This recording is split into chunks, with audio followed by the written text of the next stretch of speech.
Call this meeting to order. Sarah, would you lead us in our pledge, please?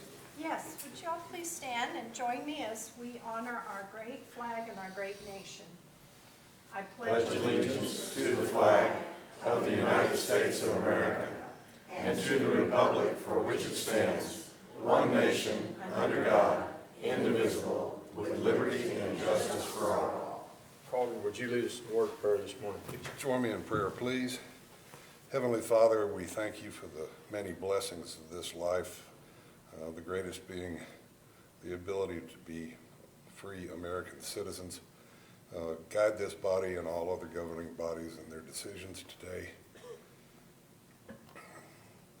Watch over and protect our military and first responders, and help us to live our lives more closely following the example set by your Son, our Savior, Jesus Christ. Amen. Amen.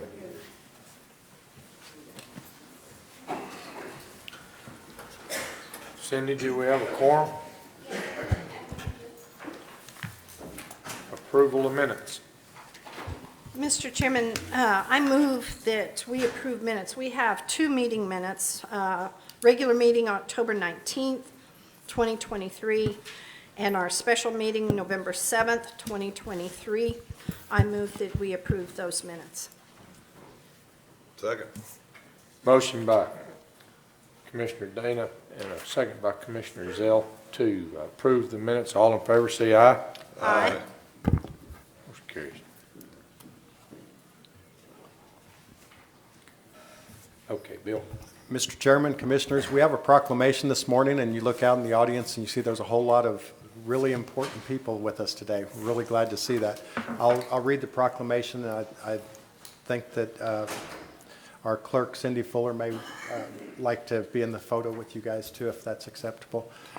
Proclamation, Election Workers Day. Whereas election workers make up the front line of democracy and are essential to free and fair elections in Chaves County, New Mexico, and whereas election workers are local, temporary workers supporting free and fair elections in their local communities, and whereas election workers undergo elections training and take an oath of office to faithfully support the New Mexico Constitution and the Constitution of the United States, and whereas many election workers are veterans, retirees, or seniors who participate in the election process in continued service to our country, and whereas election workers are registered as Republicans, Democrats, Libertarians, Independents, Working Families, Green, or declined to state, but put aside party affiliations to support a fair and transparent election process, and whereas election workers assist thousands of voters in their communities and provide vital support and access for individuals with disabilities, and whereas election workers work hundreds of hours from the start of early voting on October 10th to Election Day on November 7th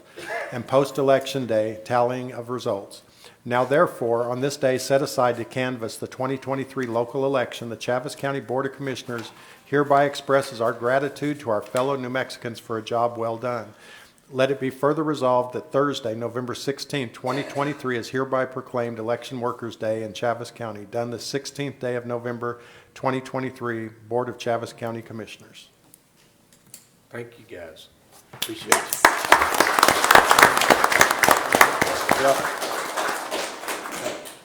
Come on, Casey. Everybody come down in front of the dais and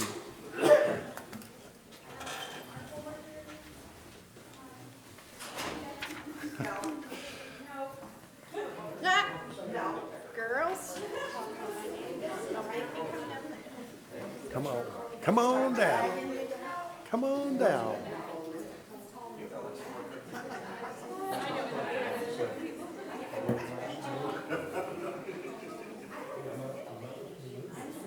Thank you. There you go. Stand by my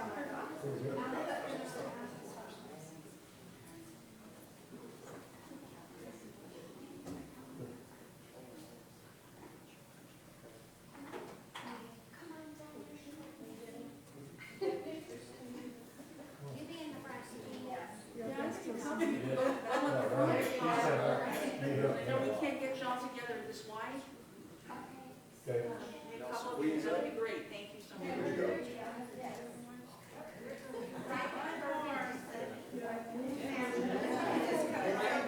Right.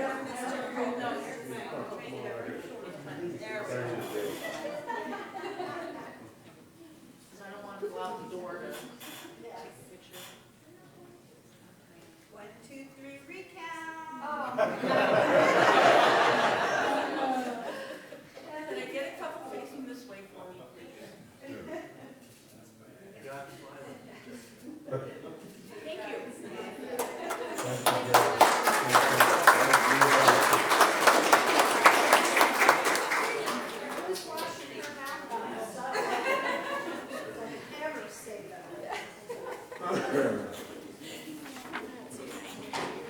Person who's been through 2, 3, 4.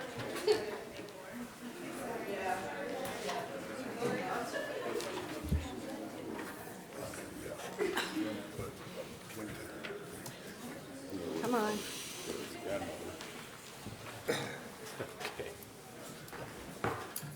Mr. Chairman, Commissioners, we also have a certificate of appreciation this morning for our Fair Queen, and we have a buckle for her, and then once that's done, Desi, there you are. I knew you were here somewhere.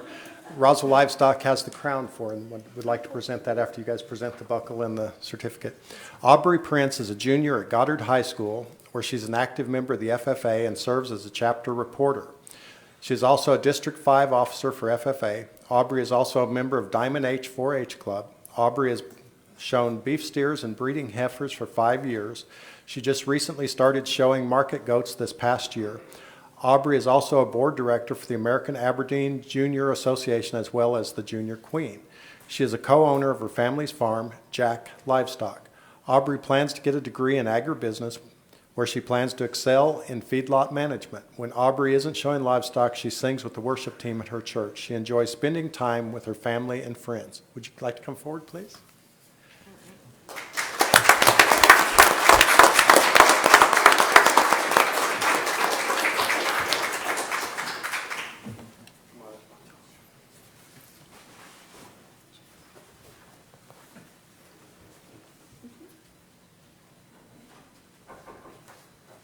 There is here is your nice buckle.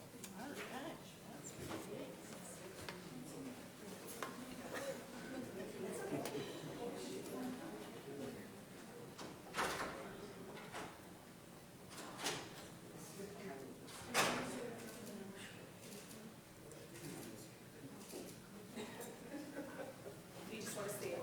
Yeah.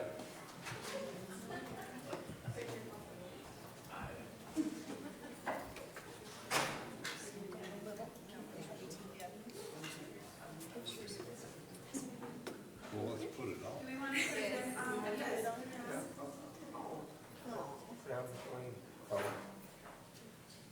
There we go. Don't break it.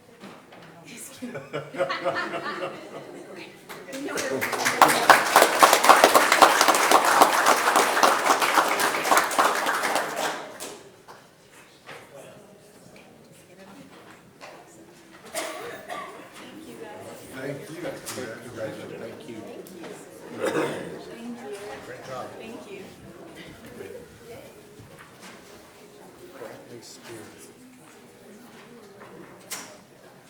Well, Brantley, while you're just running around, come on up.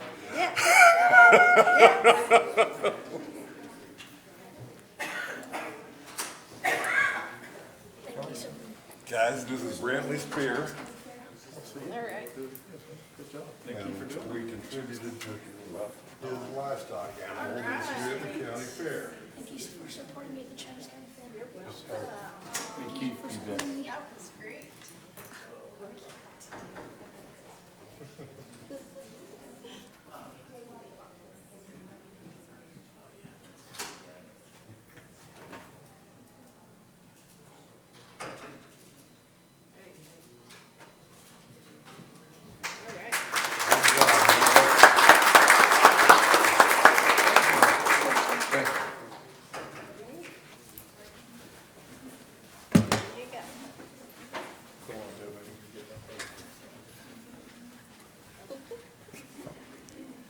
Oh, thank you. You got merch, swag.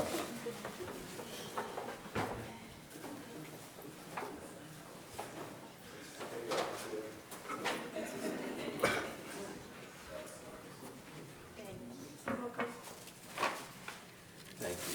You're welcome. Thank you.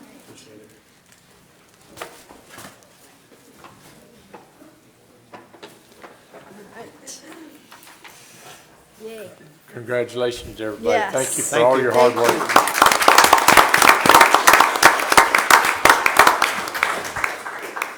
Mr. Chairman, Yes, the youth of Chaves County are wonderful. pretty special, pretty special. Very special.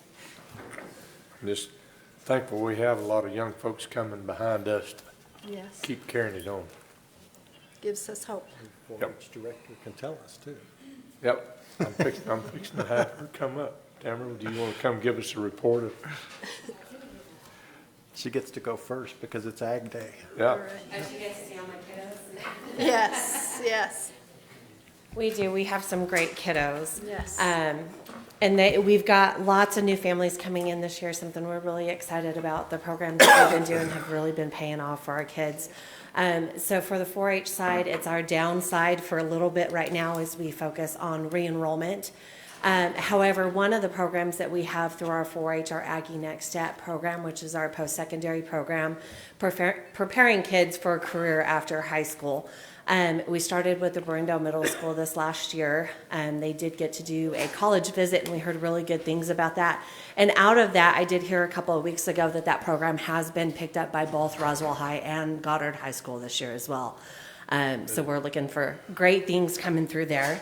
On the FCS side, we wrapped up our annual Christmas showcase this week, which brought in 270 people out of the community and from out of state. It was a great program and something that our extension members work pretty hard to do every year. We are wrapping up our Prevent T2 program, which is our Prevent Type 2 Diabetes program. It's a year-long program for the community, free for them. So we're wrapping that up. And then we're starting with a whole new cohort starting in January. On the ag side, Drew is out doing farm visits this morning in the lovely weather, but we did just wrap up another pesticide training and CEU training through them last week, and then their master gardeners had an open house last night, which was very well attended. We had a packed parking lot. So although it's a downside for our 4-H youth, it's been very busy in our office. We were able to hire a part-time temporary position to kind of help on the 4-H side while we're still looking for a full-time agent on that side. And so that's been able to relieve some of the busyness that's been going on in the office. Thank you, guys. thank you, Thank Tamara. you. Micah Spear too, are you still around? There he is.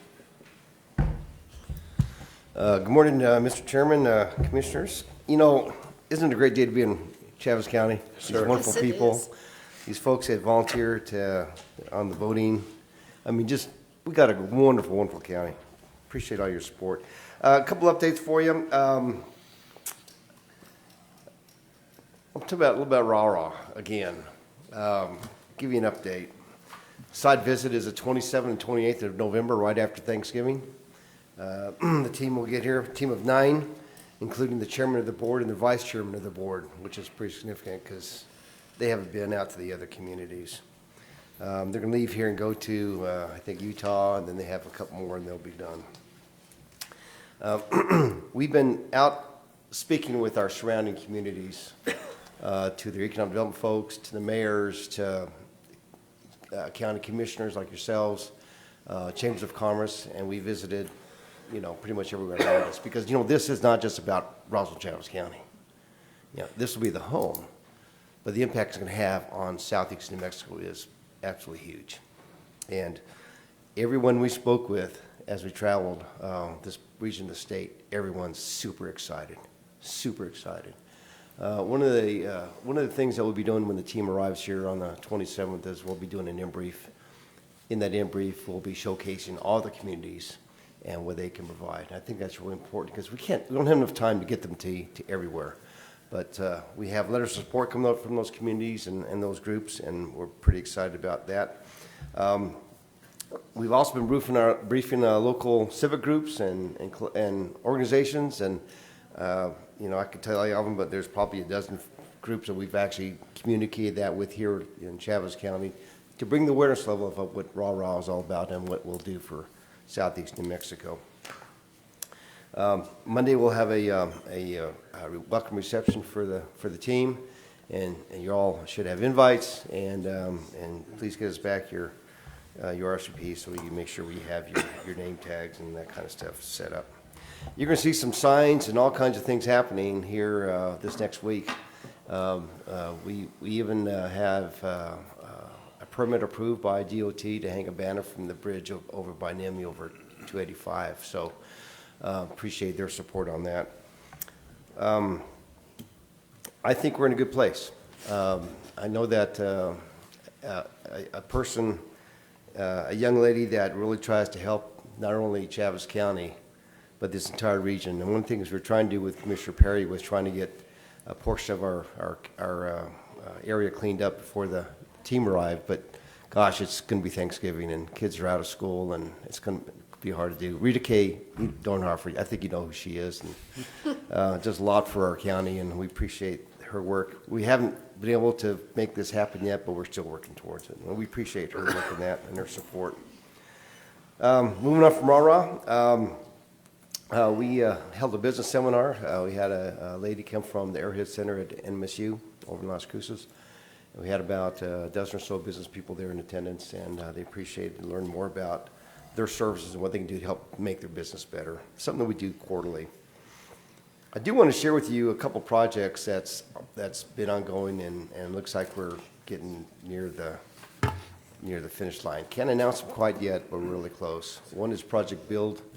It does involve the former bus plant, 330 jobs, and as soon as we can announce it, we'll obviously let you know, but it'd be a pretty cool deal. Project Store is another company that we've been working with for, gosh, over a year, probably maybe a year and a half, and right now we're working on a plat out of the Air Center for about several acres to build a warehouse and distribution center. And we have another site visit going on for another building at the Air Center for another type business. So a lot of activity that we're involved with in marketing and supporting our region to create new jobs, new economic investment, and wealth and opportunity for people. Tomorrow, I'll be testifying with one of our local companies, AirSail, for a JTIP application, and you've heard me talk about those before, job training program through the state. They're going to be hiring an additional 79 employees. Nearly half of them will be apprenticeship programs, and I anticipate that to go well. I've yet to not see one go well since I've been doing these, so I'd be happy to do that in support of that company. In January, we'll be having a legislative reception like we did this past year. The date is January 17th. We're working on the details, and as that comes to fruition, we'll make you aware so you can hopefully attend. And lastly, it's Thanksgiving here in a few days, and it's grateful to have a wonderful county that supports the people, that supports economic development and growth. And I just want to share with you how much we appreciate your work with us. So we do things like RAH-RAH. So we do things like promoting our community. So we do things on bringing new companies in. So we can't do those without you, and we appreciate your loyalty, your confidence in us, and your trust that we'll get things done. I feel pretty good about RAH-RAH. I am sometimes overly optimistic. I'm trying not to be, but I think we're in a good place. I do have a meeting set up with most of those senior leadership team members at ICAS in December. ICAS is the International Council of Air Shows that I'll be attending, and they'll be there as well. Another opportunity for them to see us and hear about Roswell-Chaves County. With that, Mr. Chairman, Commissioners, I stand for your questions, if any. Mike, thank you. Thank you. Great, Commissioners, do you have any questions for Mike? Did you say we're down to 1 of 6 or 1 of 4 or what for the RAH-RAH? Are they going okay, so, Mr. Chairman, Commissioner, so the bidders, there were over 30 bidders that bid on the project. We are one of the top 6 bidders, so we're looking at 6 communities.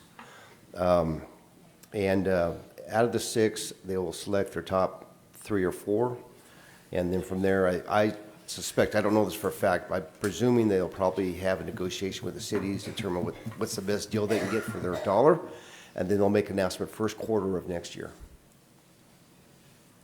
So hopefully we'll know something a little bit more, but I don't believe they will be complete with all of their site visits till the end of December. They were hoping to have it done during ICAS, but it doesn't appear they'll get it done.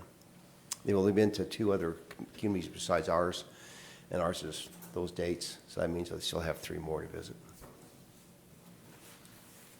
Thank you. Mike, thank you very much. Thank you. For all of it that you do. I haven't seen one from the chamber here today, so.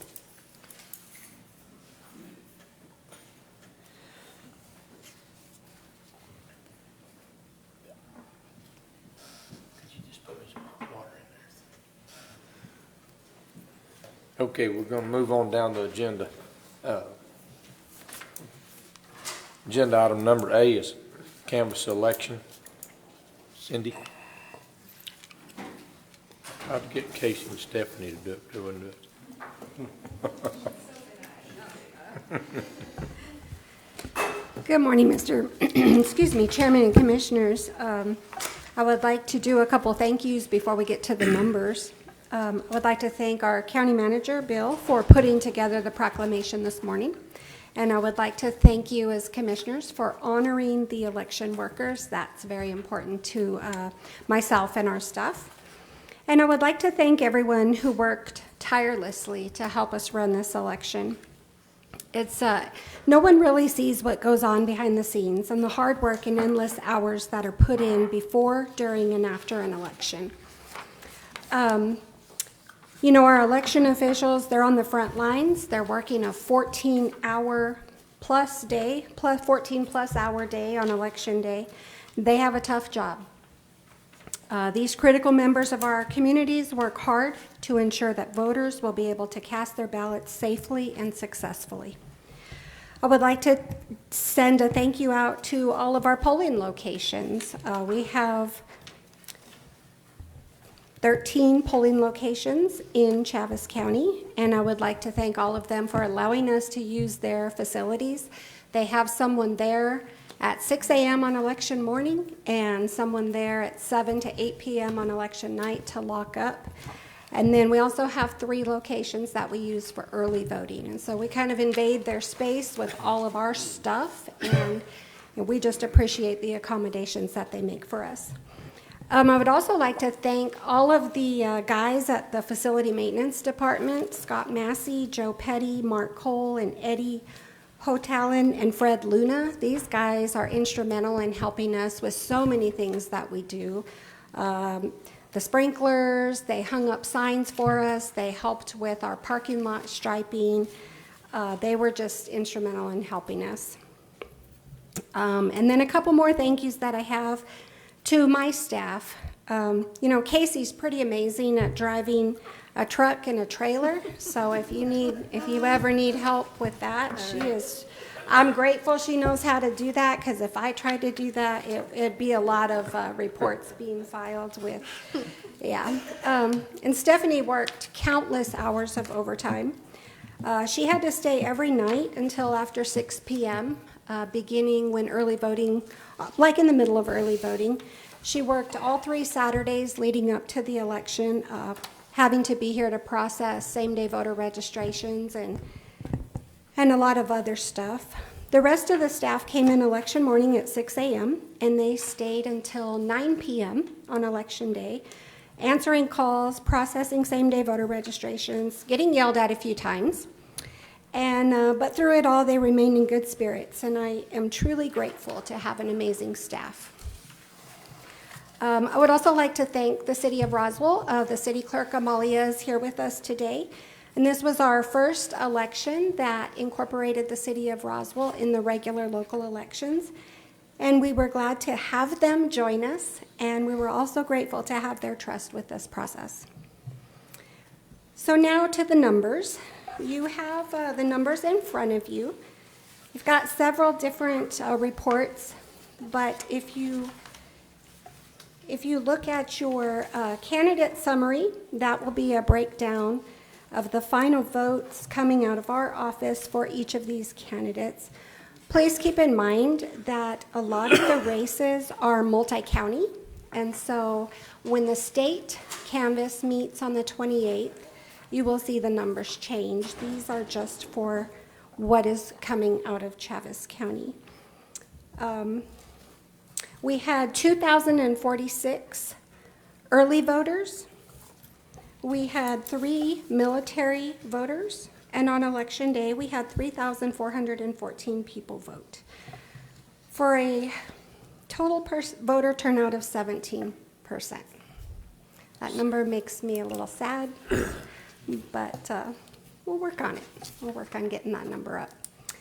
Other than that, if you have any questions, I'm happy to take those. But those are the numbers. You have them in front of you.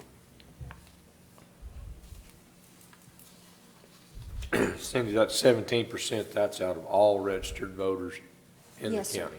In Chaves County. 17%. Yes, everyone had something in this last election to vote for.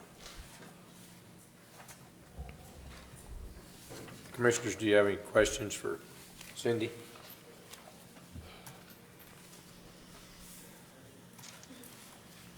Comments, discussion? Just thank you. Appreciate it. Thank you and your staff again. And looks like things went well. They did. No provisional ballots. No, we did not have any provisionals this time. That's a good thing. Yes, it is. That's a really good thing. Usually we have quite a few. Yes. I think one year, when I ran, we had like 90. That number has really decreased with same-day voter registration. Okay. Do you have the number here for same day? We had, I don't have it included in anything that's Okay. in front of you, Okay. but I believe we had 126 Oh, really? same-day registrations. That number's up too. It is. Okay. Because the first time we had that, it wasn't that many. That's interesting. Yes, people are utilizing that process. That's interesting. It's important for them to be able to update their address so that they get to vote on the districts that Right. pertain to them. I know quite a few people that had that issue because they had moved and they had forgotten. Yes. And they wanted to be in the ward that especially with city, they wanted Right. to vote in the ward. Yeah. Thank you. Thank you, Mr. Chairman. Thank you, Cindy. Thank you. Cindy, thank you for taking time to come to our meeting during a busy day for you too. So it wasn't Yes, easy. Mr. Chairman, I move we accept the clerk's canvass of the 2023 election held on November 7, 2023. Second, Mr. Chairman. Motion by Commissioner I'm Ezell, sorry. second by Commissioner Dana. or Dana. Whoever. Great, I didn't know who got first. To approve the canvass election. All in favor, say aye. Aye. There you go. Thank you. Thank you. Thank you. Move on to agenda item B, number 1. Ellie, you're up. Not Ellie, but Oh, I'll be I'm presenting sorry. for her. I'm looking at my deal right here, I'm sorry. No worries. Agenda item number 1 is ratification of agreement amendment A-23-011, which is between Chaves County and the State of New Mexico DFA Local Government Division for the DWI local grant for fiscal year 23-24. The Chaves County DWI program was awarded $77,000 of extra funding in the local DWI grant for fiscal year 23-24. This funding will be utilized to fund a Spanish-speaking treatment provider, prevention supplies, and a DWI program evaluator. The term of the agreement will start on October 5th, 2023, and will extend to June 30th, 2024. Staff recommends approval.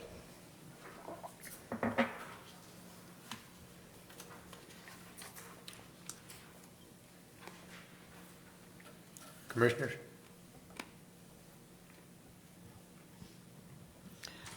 Mr. Chairman, I move we ratify Agreement Amendment A-23-011. Second, Mr. Chairman. Motion by Commissioner Ezell, second Commissioner Dana, to ratify the agreement between Chaves County and the State of New Mexico, DFA and the local government divisions, the DWI local grant. I'm sorry, I'm losing my voice. All in favor say aye. Aye. Motion carries. Thank you. Agenda item number 2. Good morning, Mr. Chairman, Commissioners. This is agenda item number 2, Agreement A-23-044 between the State of New Mexico Economic Development Department with Chaves County in partnership with Main Street Roswell for the Project Ray Block on Main Street. This project is identified as Cultural Plaza in the ICIP for Chaves County. This agreement is for the Capital Outlay Project Ray Block on Main Street, Roswell Marketplace Walk. Grant number 419-822G2074-2312 for $2.1 million. That is in conjunction with the City of Roswell and Main Street Roswell. Staff recommends approval.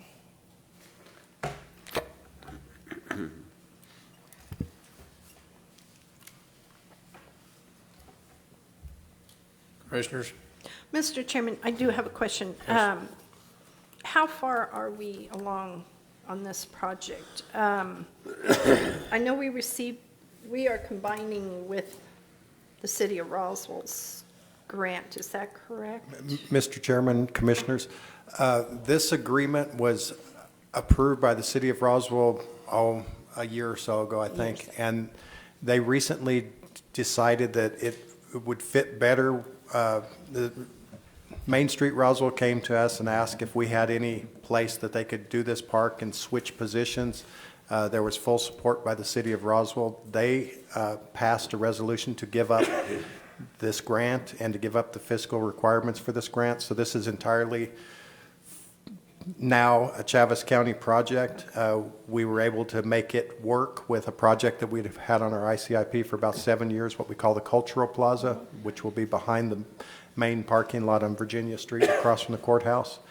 So there's a large area there that we would like to enclose, provide bathrooms for the community, for large community events. A lot of the events that take place on the courthouse lawn could be held there. So it's us working with the City of Roswell and Main Street Roswell, all working together for common goal to improve the downtown area. But the City of Roswell has stepped back and allowed us to take the lead role in it, but we are still going to include them in the design and process along with Main Street. Okay, so we're just in the design phase? Yes, there's actually a design, but it was for a totally different location. So Okay. other than a few design elements, they'll probably have to change it. And part of our agreement was we had certain design elements for our park that we felt needed to continue to be there. One of them, the bathrooms, were our main concern for downtown for events. We put that project in, like say 7, 8 years ago, specifically to assist the City of Roswell with downtown bathrooms whenever there are tourism events going on. We also would like a large fence around it to at least slow down some of the train sounds. When they come through and blast the horn, you're going to hear them for sure, but at least we can kind of minimize that with some sound barriers like they use on the interstates in Albuquerque and elsewhere. And we also would like sort of a wrought iron fencing system in front that can be closed when it's not in use, because we don't want it to become a place for nefarious activities 24/7. So it'll be utilized when it's necessary and able to be secured when it's not. Okay, thank you, thank you. Mr. Chairman, I move that we accept Agreement A-23-044 between the State of New Mexico Economic Development Department with Chaves County in partnership with Main Street Roswell for the project Great Block on Main Street project identified as Cultural Plaza in the ICIP for Chaves County. I second. Motion by Commissioner Dana, second by Commissioner Perry for approval of A-23-044. All in favor say aye. Aye. Motion carries. Thank you. Thank you. See ya. Got the name right. No, it's my turn. Good morning, Mr. Chairman and County Commissioners. Agenda item number 3 is Resolution R-23-045, which is a deletion of property and proposed disposition. Your approval of this resolution will allow staff to remove the attached inventory. Exhibit A has all the assets listed. Yeah, I'm Staff sorry. recommends approval. That's ridiculous. Ooh. Hold on, I'm getting there. There we go. I didn't see anything good.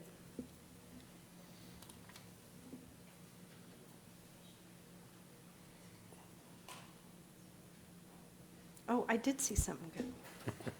I forgot about this. The old courthouse elevator. Can I have that? Sure. I need an elevator. If That'd be the fun. price is right. Yeah. If the price is right, really. That's interesting. Mr. Chairman, I move that we accept R-23-045, resolution for deletion of property and proposed disposition. Second.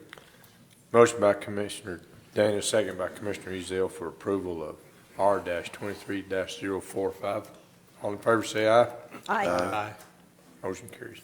Thank you. And item number 4. Mr. Chairman, Commissioners, Resolution R-23050 is in support of filing an amicus brief on the trapping ban imposed by the state of New Mexico. This resolution supports filing of an amicus brief with the Arizona-New Mexico Coalition of Counties to oppose a trapping ban that was imposed by the state of New Mexico in State Statute 17-11-1 through 5 NMSA 2021. The cost to Chaves County will contribute to preparing the brief will not exceed $750. It's designed to be spread out amongst all the participants of Arizona-New Mexico Coalition of Counties. Again, this is one of the things that we all support each other on our various fights that we have with the government, because what's happening over there today could be happening over here tomorrow. So staff recommends approval. Commissioners, you have any questions for Bill? Mr. Chairman, I move approval of Resolution R-23050, supporting the Coalition of Counties amicus brief in the trapping ban case. And I gladly second. Motion by Commissioner Ezell, second by Commissioner Perry for approval of R-23-055. All in favor, say aye. Aye. Motion carries. Thank you. And I would also like to thank Commissioner Ezell for teaching me how to say that word. I'll try to say it the same. I said it 2 different ways today because I don't know how to say it. It's one of those. Lewis?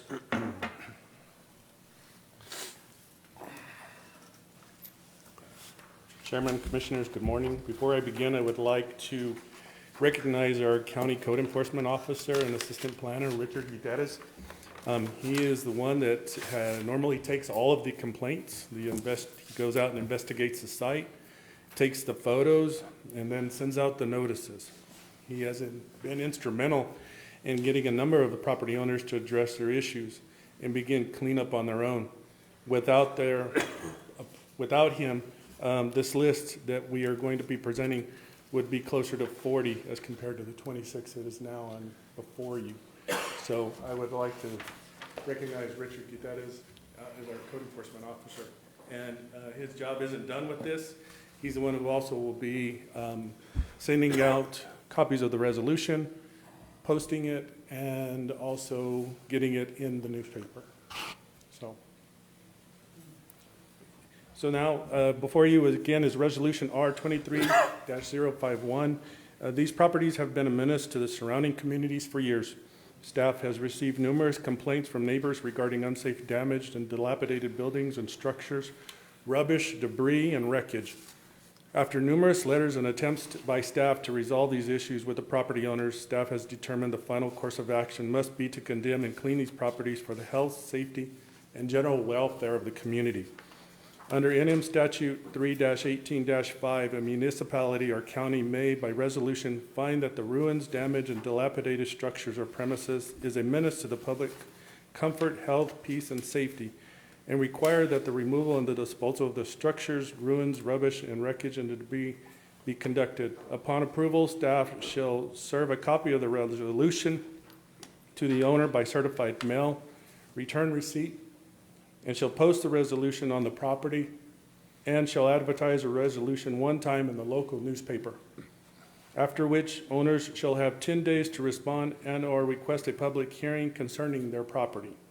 In order to keep these costs reasonable, and removal and disposal may be conducted by the county road department. The cost of the removal and disposal of the waste shall constitute a lien against the property by the county.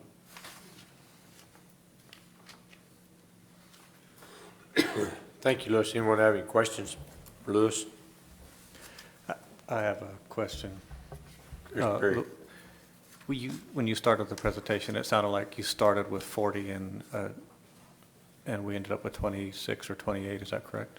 Originally, we've gone as high as 40, 42, but by constantly sending out notices, getting a hold of them through their phone numbers, they have complied and begun cleaning up their yards.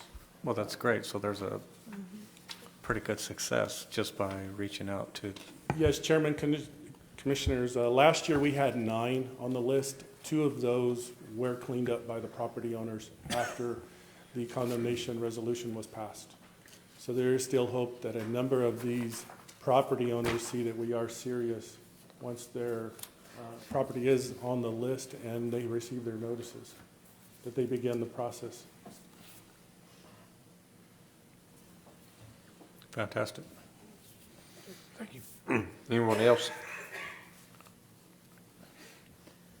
If I could ask one more Yes, question. Commissioner. When you're talking to these people that came into compliance, what's the underlying reason that they became out of compliance?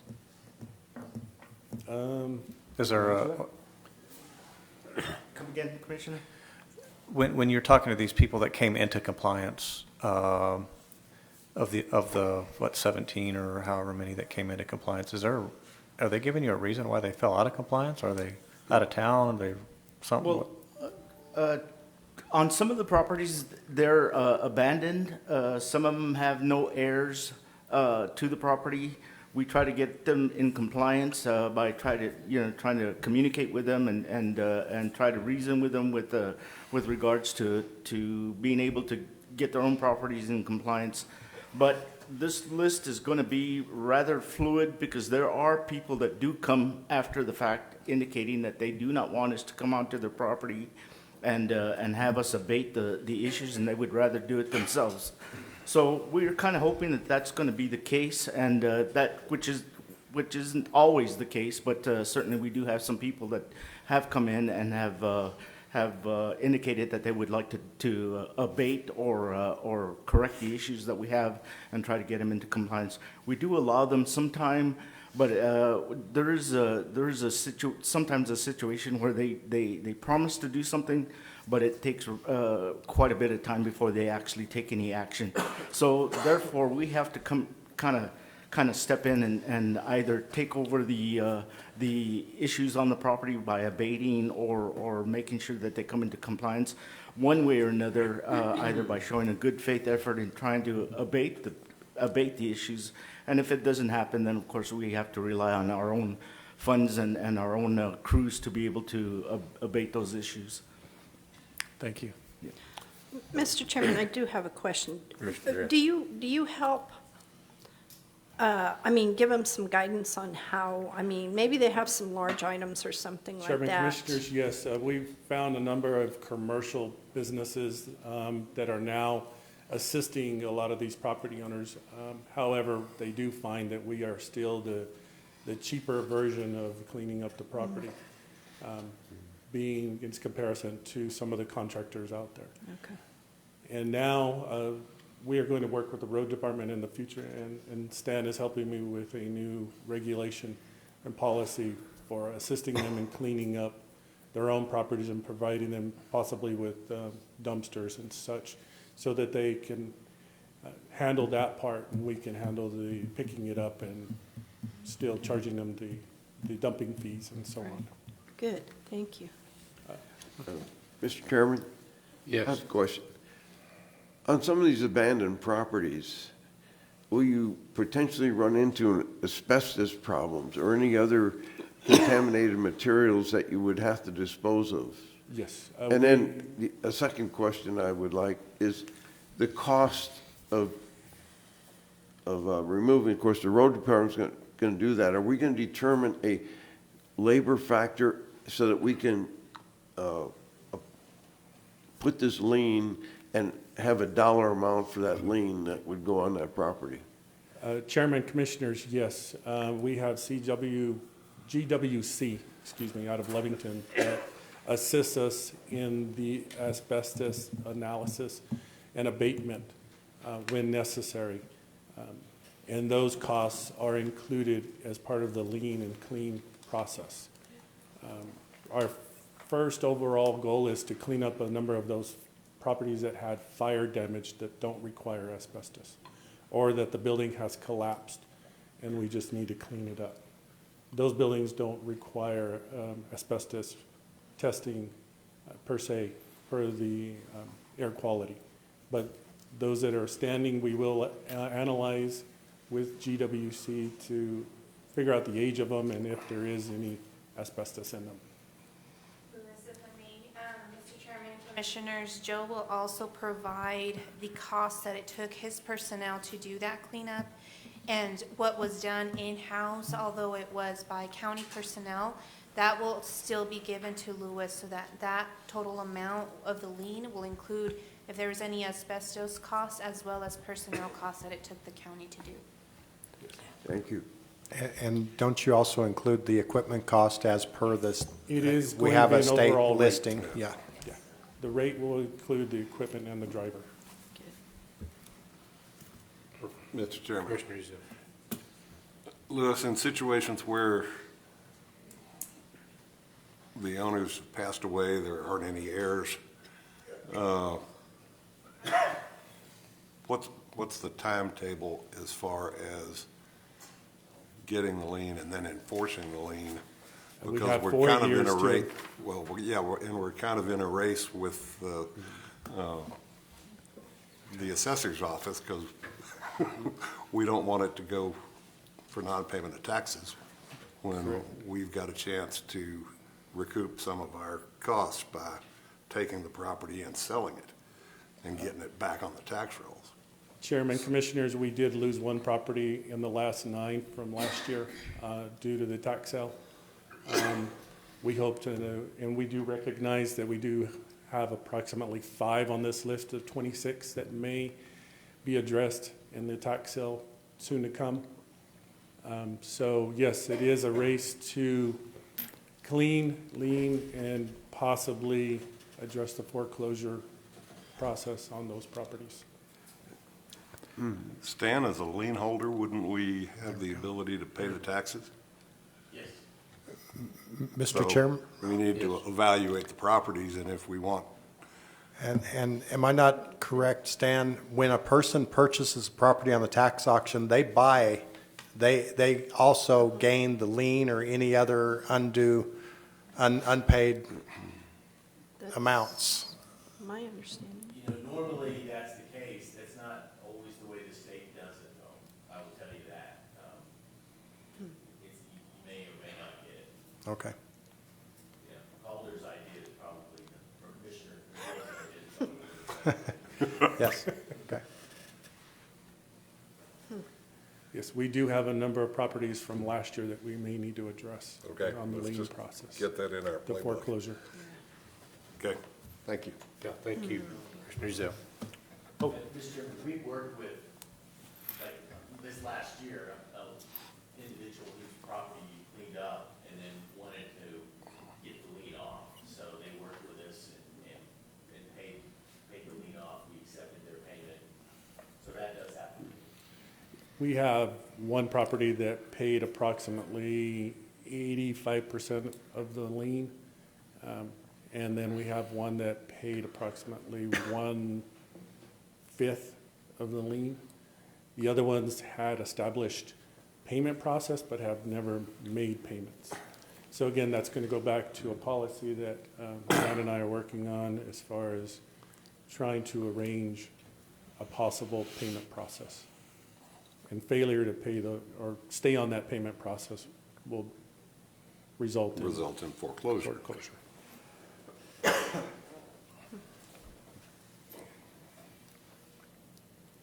Anyone else? Thank you guys for your work on this, because I know it's a big job. Yep. Yes, it is. And there's a lot more to do, I know. You just look around. Yeah, we will have one more next month. Okay. I'd entertain a motion, Commissioners. Mr. Chairman, I move we approve the condemnation resolution R-23-051. I second. Motion by Commissioner Ezell, second by Commissioner Perry to approve R-23-051. All in favor, say aye. Aye. Motion carries. Mr. Chairman, Commissioners, agenda item number 6 is for Resolution R-23052, which is the Chaves County holiday schedule for 2024. In accordance with Chaves County personnel policy, the Commission establishes the holiday schedule for the following calendar year. The proposed 2024 calendar schedule is attached, and staff would recommend approval of Resolution R-23052. Mr. Chairman, I have a couple of questions. Mr. Dana. Bill, for this year, I know it's kind of a wonky year for us. But this year, we had the Monday and Tuesday for July 3rd and July 4th. But this year, I know how Christmas falls, Christmas Eve is Sunday, and then Christmas Day is Monday. But next year, we run into a situation where Christmas Eve is on a Tuesday, but we only have approved Christmas Day, which is Wednesday. Mr. Chairman and Bill, may I suggest that for this year, we move the Friday, July 5th, and give Tuesday, December 24th. That way we have Christmas Eve and Christmas Day. I know a lot of people travel on Christmas Eve, and like I said, it's a wonky year, and we've run into this before. But I would like to suggest that we move Friday, July 5th, and give the employees Tuesday, Christmas Eve, December 24th. Would that be okay? Yes, we can do that if that's acceptable. If the other commissioners approve? My amendment to the holiday schedule. Now, this is for next year, 2024. Commissioners, you have any comments? For a second. Is that a formal amendment? Yes. Yeah. And It's then a we'll motion Yes. and a formal amendment. A formal amendment, yes, sir. need a second on the amendment, yeah. Yes. Well, I'll second it for the purposes of discussion. What do our employees think? Mr. Chairman, Do you want me to Commissioners- poll? Oh, sorry.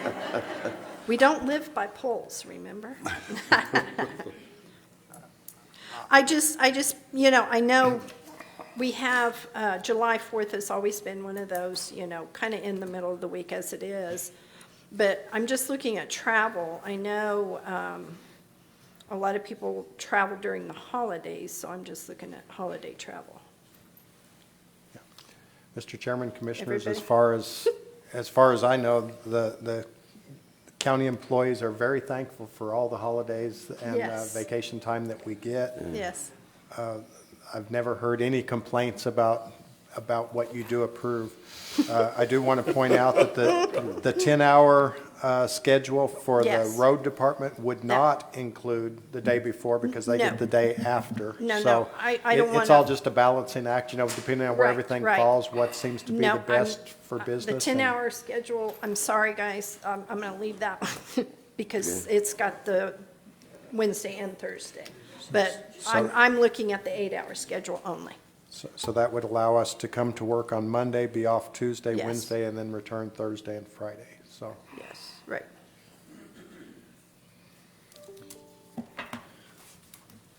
Makes good sense. Okay. We've got a motion by Commissioner Dana and second by Commissioner Ezell To approve. To approve the amendment? Approve the amendment, I'm sorry, approve the amendment. All in favor say aye. Aye. Motion carries. Now the revised Yeah. schedule.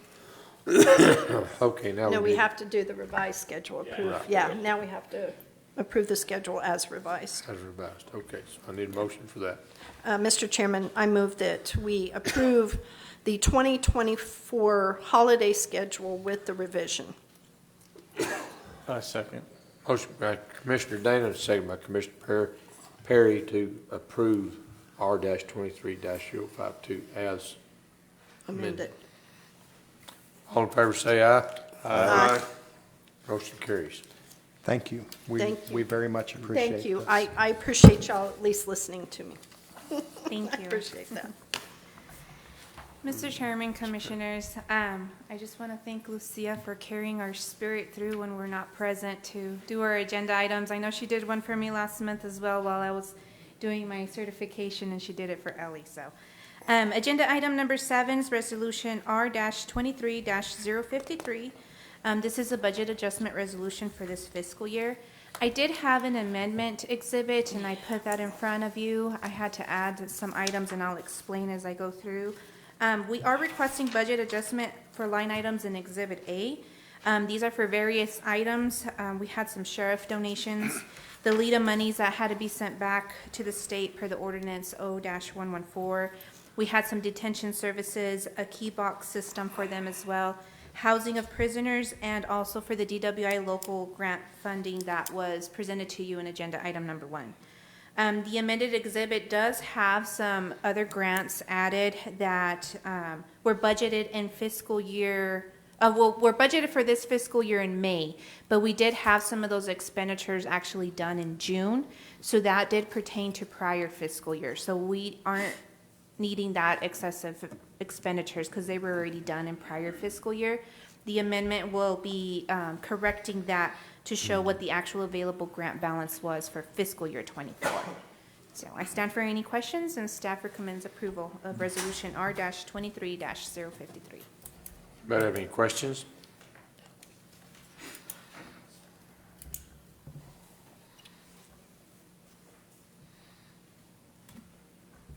Need a motion? Mr. Chairman, I move adoption of Resolution R-23-053, resolution for the budget adjustment for fiscal year 2024. Second. Motion by Commissioner Taylor, second by Commissioner Ezell for approval of R-23-053. All in favor say aye. Aye. Motion carries. Thank you. Okay.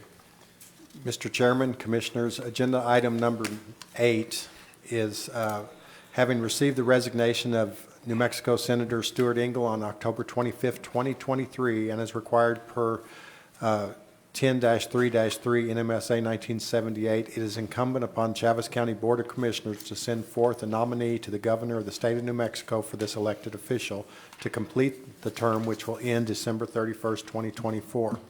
A special meeting was held here in Chaves County on November 7, 2023, to allow persons who are interested in an appointment to this position to have an opportunity to request the Board of Commissioners consider sending their name forward to the Governor as a nominee for the vacant Senate seat. The people who came forward to speak were Greg Nybert of Roswell, Travis Glenn of Tatum, New Mexico, Pat Boone of Chaves and Roosevelt County, New Mexico, Larry Marker from Roswell, New Mexico. Staff would recommend that you send forth a name to be nominated on behalf of Chaves County for Senate seat 27. Okay, Commissioner, we got 4 candidates, so I'm going to open the floor for discussion, if there's any discussion. And Mr. Chairman, yes, I would like to nominate Greg Nybert for the New Mexico Senate seat 27 vacated by Senator Stuart Engel, that his name be sent to the Governor. Second.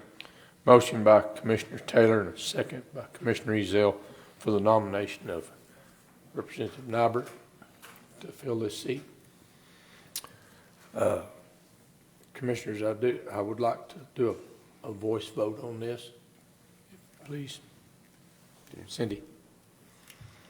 Commissioner Perry, Yes. Commissioner Taylor, Yes. Commissioner Dana, Yes. and Commissioner Ezell, Yes.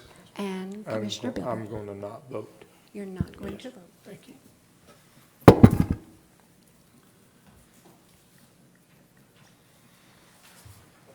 Okay. Motion carries. Thank you, guys. We'll move on to business, approval of checks.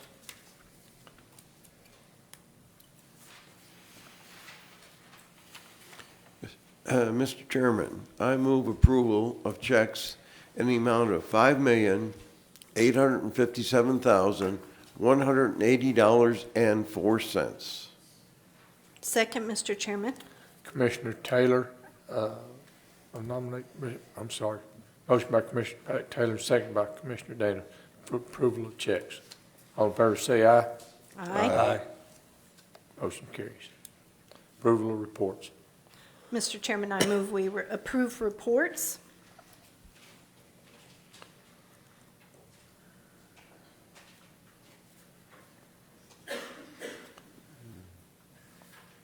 Second.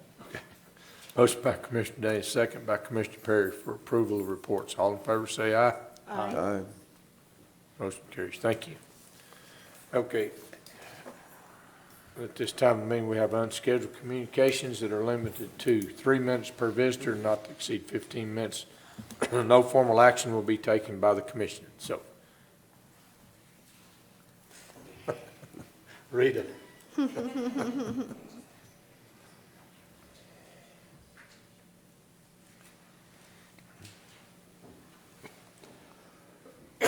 Mr. Chairman, Commissioners, Rita Kane Dorhofer, very narrow, unstriped Chicago Bears, mailbox, Mark Road. I know who that man is that's sitting there, but some people don't. An hour and a half after he was hired in his first day, who does he get to see? Who do you think marches in his office and says, "Hi, I'm Rita Kane Dorhofer"? But in his defense, he did return the second day. Yes, he did. I have talked to him on the phone. I've barged into his office, and he is still here, and he is so helpful to me. Thank you, Alex. I also want to thank the Finance Committee for letting me go in there and for spending the money that I need to spend. Also, the clerk's office for letting me bring in food and them being my guinea pigs and answering all the phone calls that I made on Election Day. Want to thank Anna for doing whatever I need when I need it, right then and there. Also, I want to talk about, we have worked so hard. Mike just had to leave. We have worked so hard trying to get people out to do a cleanup on Thanksgiving. Absolutely not. I forgot to mention Commissioner Dara. She pulled the brisket with my brisket pullers. Yes, thank you for doing that. You're welcome. It was good, by the way. Oh, thank you. I was quality control. Yes. But we have worked so hard as trying to get people to clean up. Now, I do need to mention Ray. He is our community service driver. He said, you know, you're off on Friday, the 24th. He said, I will work the 24th, 25th, and 26th if we can get community service people from the county and the city to help us clean up. I've offered money, and I can't get people. I said, can we get people out of the jail? And it was not only no, but hell no, because they don't have enough people there, you know, to get. So I don't know what we're going to do. The community service workers and Ray and I will be out there. And that's the best that we can do for the Reno Air Committee that is coming in. I've spent almost all of my money for the Keep Chaves County Beautiful. And Sean Davis, the executive director, has helped me doing things to spend it, but I'm boots on the ground. By the way, we have a cleanup in Hagerman on Saturday. Anybody want to participate? Come right in. I told you the police chief may be here, or she may send her husband to get the stuff. But we do have a cleanup in Hagerman. We do very little in the county because they never call me. But I know them, and they called me, and we're doing whatever we can. So does anybody have, and I've chatted with Bill, I've chatted with Scott Massey about we're going to come back and do Chaves County. So if you have anything that needs to be cleaned up except out there in 40 miles northwest of Elida, yeah, that ain't happening. And we're not going down to the Boot Hill. Oh, that's not happening. So the three of you, you can call me. but you two are absolutely. Here I've had people calling asking what your phone number was. I text you all the time, and there's my phone number there for you. They're from up there. I told them not to call you. But anyway, so if you have any pet projects that you have a pet project? No. I just want to know the address where people are meeting for the cleanup. I don't know. I'm waiting for the police chief, Mrs. Police Chief Bateman to contact me. She called me at 6:45. Little does she know that I was asleep. I know. Anyway, but if you have anything that you want in your districts, please let me know, and we will attempt to put them on the grant. We only received, $14,000 in grant. We didn't receive the $79,000 that the city of Roswell receives. So, but we try with what we do, but we have labor, we have help. Joe, did I mention you again? He has volunteered for everything. Anytime I ask him for stuff, it's always, yes, Miss Rita, yes, Miss Rita. Same with all of the staff here, that either they want to get rid of me from their office, or they... Yes, Miss Rita. I gave you a cancer T-shirt. Oh, God, no. No. It's a pair of handcuffs. I can see it coming now. Right. But anyway, does anybody have any questions? The election was interesting. There were some that only had 50 people in their polling place. There were some that had 90. We had a line out the door 4 times. I tried to get them to go to Game and Fish, and one lady said, Game and Fish is not on the list. And I said, it's New Mexico Game and Fish. That's how you have to look it up. And then people came in, they didn't know their wards. They didn't even know who their city councilor was. It was hectic. We had 38 come through my polling, 28 come through my polling place. And I had the clerks hopping and jumping around when I was calling them, so we need to thank them. Anybody have anything for me or any project? No, not Bill Calder? No, not in your area. Anybody? Okay, well then, thank you. Thank you, Rita. Although you didn't. Yeah, you did. You told us where you lived. Anyone else? Yes, you've got. Joe. Oh, yes, yes.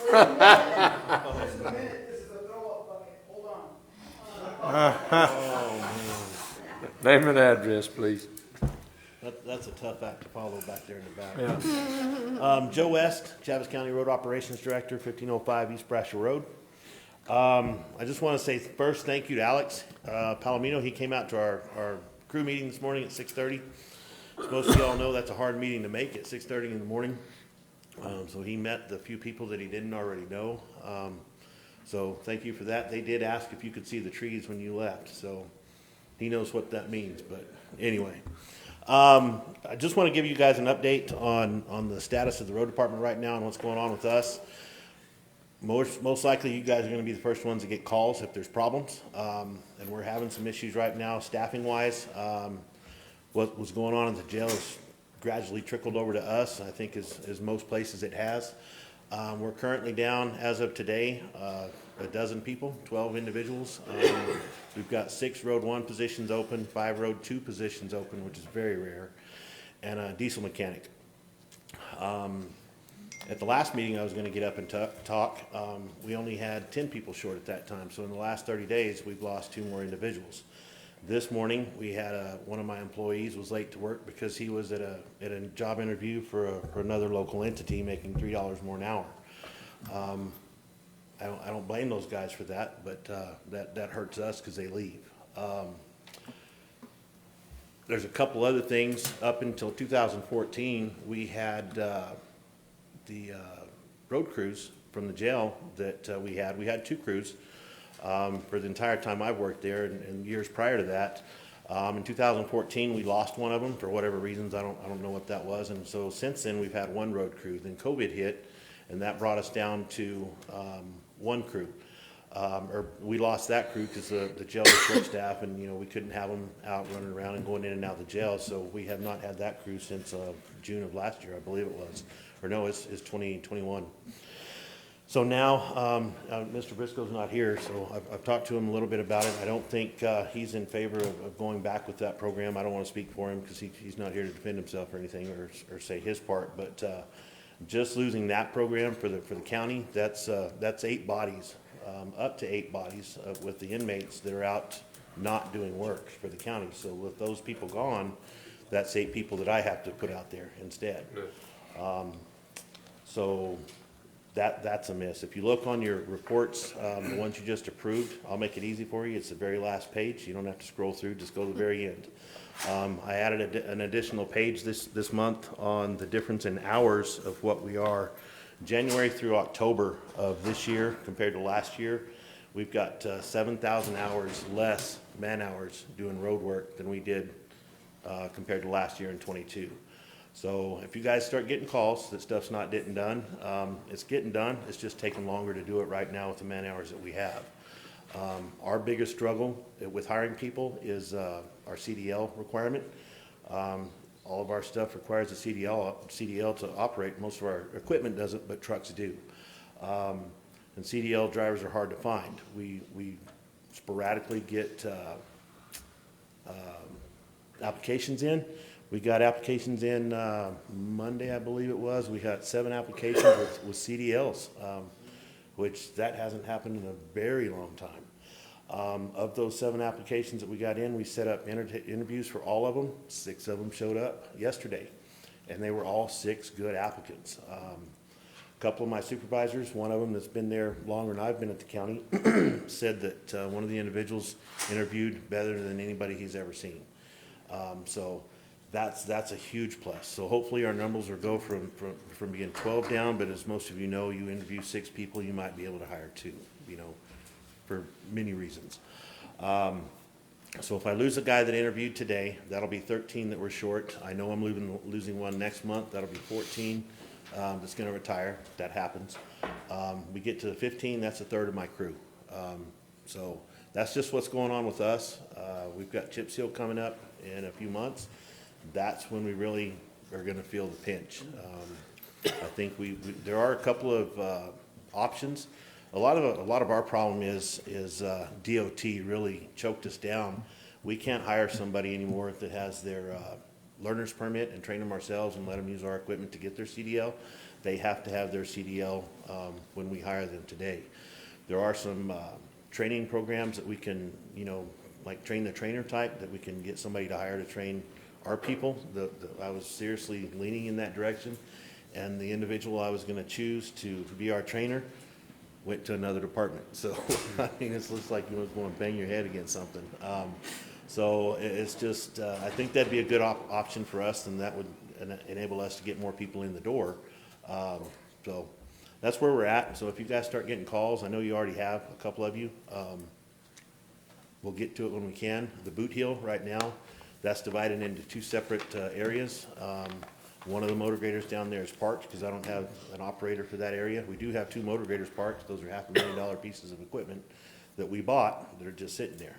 I don't have people to put on them, so we're rotating areas and where people work. I sent 4 motor graders down there and 4 operators probably a month ago, I think it was. Bill and I kind of coordinated that a little bit. with the public down there, and we got everything bladed down there at one time. So hopefully, barring any, excessive bad weather, that should get them through the winter. But obviously, if things come up, we do, address it as soon as we can. So that's all I've got. If y'all got any questions. Anyone have any questions? I've never been a mathematician, but by your numbers, are you full staff? You have 45 under you, is that what it is? Yes, 45 is full, 44. 45 if you count our one temp. We couldn't even hire temps this year. It's hard. The market's tough. In your estimation as a supervisor, is it a price point that we're losing on, or what are we losing on? Why are we losing employees? I think it's a few different things. I think it's pay. Number one thing, I don't think today's employees or applicants look at the benefits of benefits. They look at the dollar amount that they're going to be getting on their check. I think that's the first thing with them. Then it's the CDL for us. It's probably different for each department. The CDL in today's market, like I said, we can't hire somebody and train them if they have we wouldn't hire them anyway if they did not have their permit. If they have their permit in the old times before DOT changed it, we could train them, and then on a Friday probably they would use our truck. One of our drivers usually a supervisor, would drive the truck out there. They'd train on our truck and test in our truck, and a lot of times they'd get their CDL, and then a month or two later they'd quit and go find another job with their CDL. They'd take that with them. So is our CDL hourly rate, I guess it's not comparable to other agencies, is that what you're saying? Well, you can't. Agencies, the city of Roswell, they just upped theirs. They were comparable to us when we were at the $15 rate. They just did a change July 1st, I think. They went to $18 an hour. So that's $3 an hour right out the gate if you go to work to the city over the county. Of course, we do have our steps if they have experience, but I mean you can't. One of our biggest things is the private market, the oil field, and we can't compete with that. I mean, there's nothing we can do with that. Those guys make money hand over fist, and the overtime too. So, thank you. Yes, sir. Thank you for that report, Joe. I appreciate it. Thank you.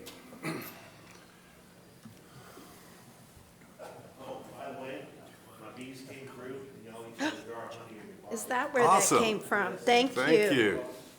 I'm glad you're bees. Good.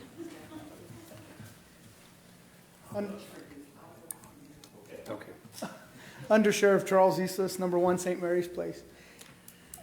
Rita is probably, which all of you know, one of the hardest working non-paid employees of Chaves County that we have ever had. And in her busy schedule, I'm a little bit busier, I think, but I didn't have time to go by and get a Survivor shirt for the Walk for Hope. She was sick, and she dropped one off at the sheriff's office for me. So I told that story to tell this story. I'm always, I earn these knuckles because everybody knows I redo cars and motorcycles, and I'm always in knick-knack shops. And I found this original Chicago Cubs beer bucket in a knick-knack shop and just had to have it for her. So I want to thank you personally, and that is yours. And I hope that you fill it up and bring goodies back.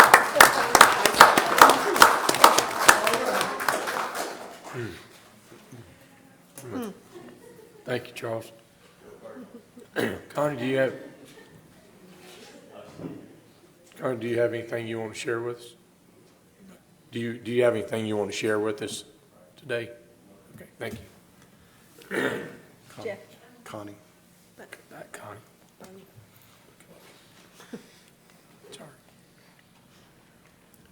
Hello, I'm Bonnie Brainerd, 1012 North Lee, Roswell, New Mexico. I remember a long time ago, another Republican was appointed for a House seat here in Chaves County. I worked for Bruce Ritter at that time at Ritter and Company. Dory Faubus was the conservative that was appointed by Bill Richardson. Bruce ran the campaign for her opponent, and their slogan they used was "Vote for the real Republican," and it was bad. Dory was devastated that her friends and fellow Republicans would insinuate that she was not a real conservative. It was a lie, and she was and is. And it actually got me started in politics because I was like, I'm knocking doors for that lady, because I knew her, and I knew it was a lie. But it worked, and Mr. Nybert will remember this well because he was her opponent. Mr. Engel may have a good reason for resigning, but what it looks like to those of us is that the Republican elite want to stack the deck for their person. And being an incumbent does have an advantage in the polls. And we see this, and that's what I want you guys to understand, is we are seeing things that don't look right. And where you had 4 good candidates, and I'm not saying Greg Nybert is not a good candidate. I am not. You had 4 good candidates to vote for. And I can understand voting for any. But what it does, we're just, the whole process, we're looking at it and saying, it's not what we're seeing. We see the same old faces coming back up. And we see that nothing is getting done as far as we're watching not only our county, but our state and our nation disintegrate before our eyes. Our way of life is going away, and nobody seems to be wanting to do anything about it. And we look to you to do something. We're looking, we're watching, and you keep telling us that you are, and that you've got our backs. And we can't tell you yet what we're doing, but it's big, but we're going to do it. And we're there. And I've gotten to a point where I have to throw the bullshit card. I have to call bullshit. I don't see it. It doesn't matter if you are or not.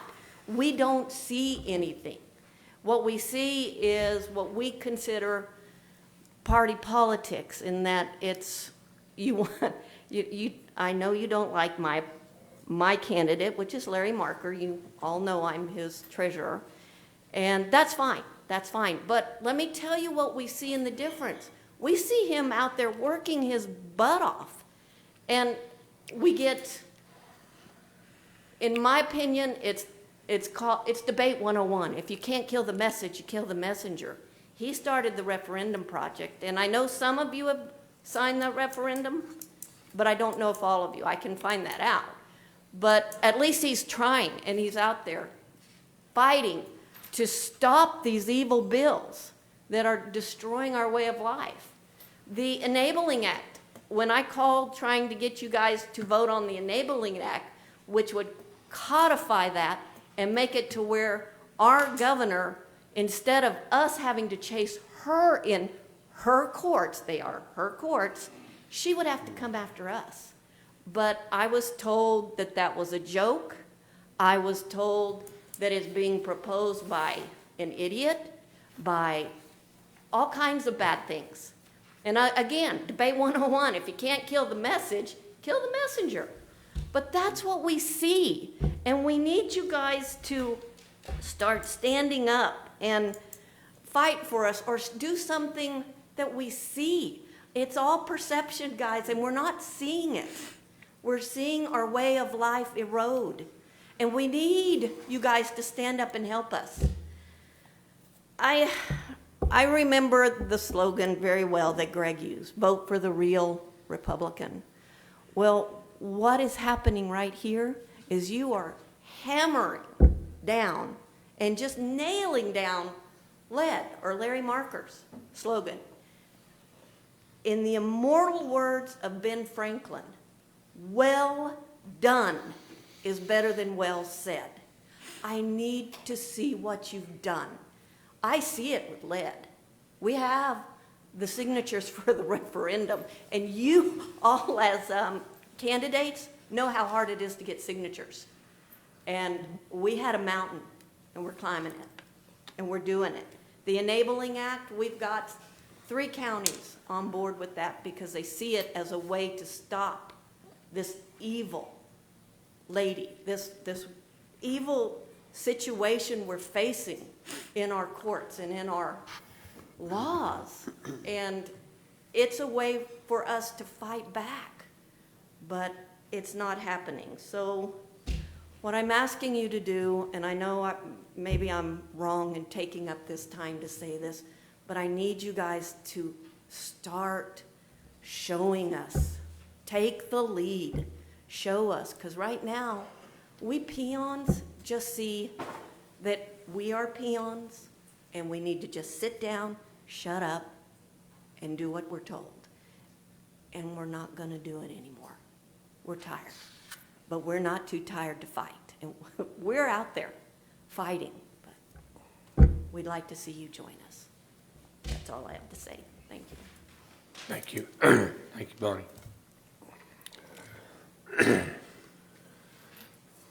Anyone else? Commissioners, I asked, go ahead. I asked Chuck Smith to come address us today. He had some information and things he wanted to talk to us about from the BLM. So I asked him to come. Chuck, thank you so much for coming down here today, taking time to come here to speak with us. Well, it's good to be here today. It wasn't part of the plan, but it's working out well. I think, well, thank you for doing that. I think we're probably overdue to have this conversation and get it out in front of the public, kind of what we're up to. Really appreciate the comments I heard from the county road department and staffing. So that's where I'd like to begin. And I don't know, am I on a time limitation? Yes, you can. No, you're on time limit. So I want to introduce a couple key players that I've brought with me. So Wendy Brown. If you'll stand up. She is brand new to us, started this summer. She's our public affairs specialist, and we're excited. We've never had one, and she's showing us all the benefits of having one. So I brought her here today to help us out and try and kind of understand the dynamics of what's going on with the county. And then Shelley Taylor, she's on loan to us from the Carlsbad Field Office, and she's acting assistant field manager for the Lands and Minerals Division.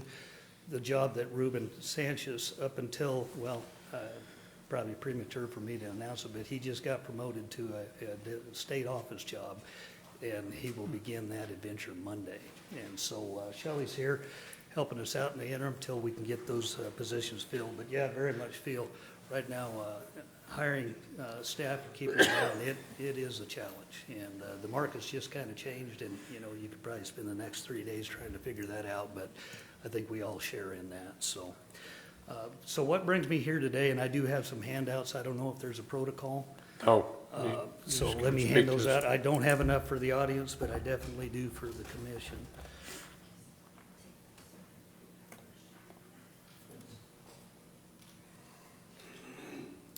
And so what they're handing out, one of them is a draft environmental assessment for this action we'll be discussing. And the other was really, it's kind of an internal document that we're prepared to try and describe the project. And so what we're attempting to do, and the environmental assessment that she's posting out there was available on a BLM hosted website called ePlanning, and it's where we run all of our NEPA analysis, National Environmental Policy Act analysis.